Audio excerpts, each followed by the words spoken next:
हमारे मन में बहुत सारे सवाल उठते हैं।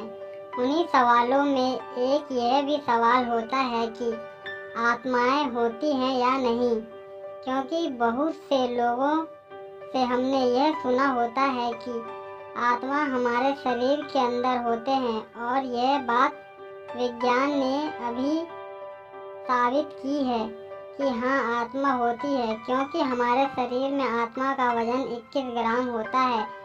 यदि मृत्यु के बाद इंसान का शरीर का वजन किया जाए तो उसका वजन 21 ग्राम कम हो जाता है। इससे यही साबित होता है कि आत्मा होती है और उसका वजन 21 ग्राम होता है। अब हम बात करते हैं कि यदि आत्मा होती है तो हमें दिखाई क्यों नहीं देती, ऐसी क्या वजह है और वह हमें किस रूप में दिखाई दे सकती है, क्योंकि आत्मा का कोई भी रूप नहीं होता है, ना ही हम उन्हें अपनी आंखों से देख सकते हैं। हमने YouTube और इंटरनेट पर बहुत सारी ऐसी वीडियो देखी होगी जिसमें हमें शरीर से आत्मा निकलती हुई दिखाई देती है। क्या यह वीडियो असली होती है? यदि होती है तो इसका मतलब आत्मा होती है, और वह जब हमारे शरीर से निकलती है तो शरीर से धुआं सा निकलता है, पर फिर भी आत्मा से बहुत से रहस्य जुड़े हुए हैं जिन्हें आज तक कोई भी सुलझा नहीं पाया। आज हम आपको बताएंगे कि आत्मा होती है या नहीं, और यदि होती है तो उनके होने की क्या सबूत है। यदि हम बात करें आत्मा कितने प्रकार की होती है, तो आपको बता दें, आत्मा 3 प्रकार की होती है।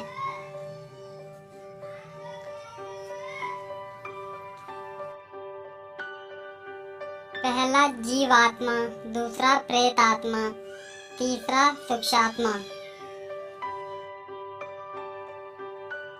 यह आत्माओं के प्रकार हैं और यह उसी के हिसाब से शरीर में वास करती है और अपना रूप बदलती है।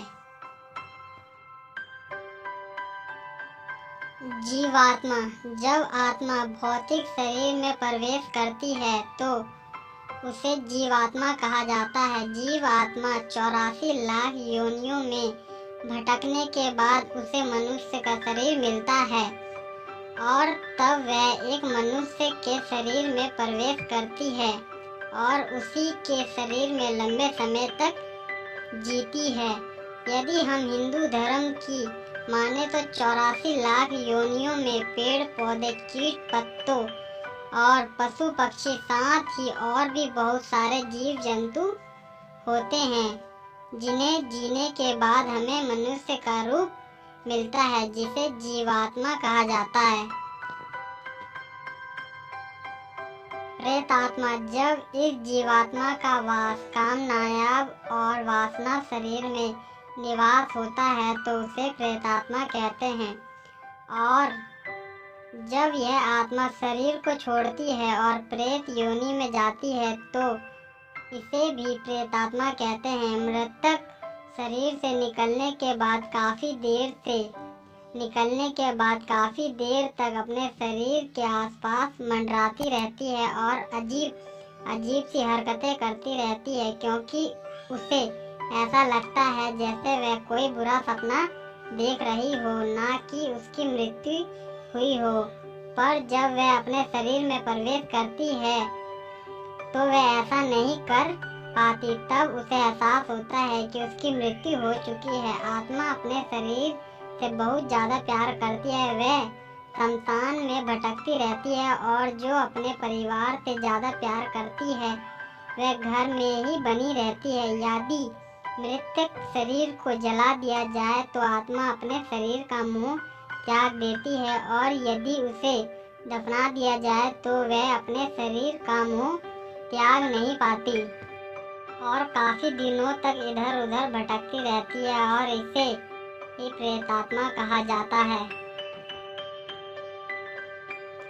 सूक्ष्मात्मा, आत्मा के शरीर का जब अंतिम संस्कार हो जाता है तब उसकी आगे की यात्रा शुरू होती है, और फिर उसे कर्मों के हिसाब से फल मिलता है, और इन फलों को प्राप्त करने के लिए उसे 3 मार्गों पर चलाया जाता है, जिन्हें अर्जित मार्ग, धूम मार्ग, विनाश, उत्पत्ति मार्ग कहा जाता है। अगर बात करें अर्चित मार्ग की तो यह सर्वलोक और देवलोक की यात्रा का मार्ग होता है और यह अच्छी और नेक आत्माएं आती है।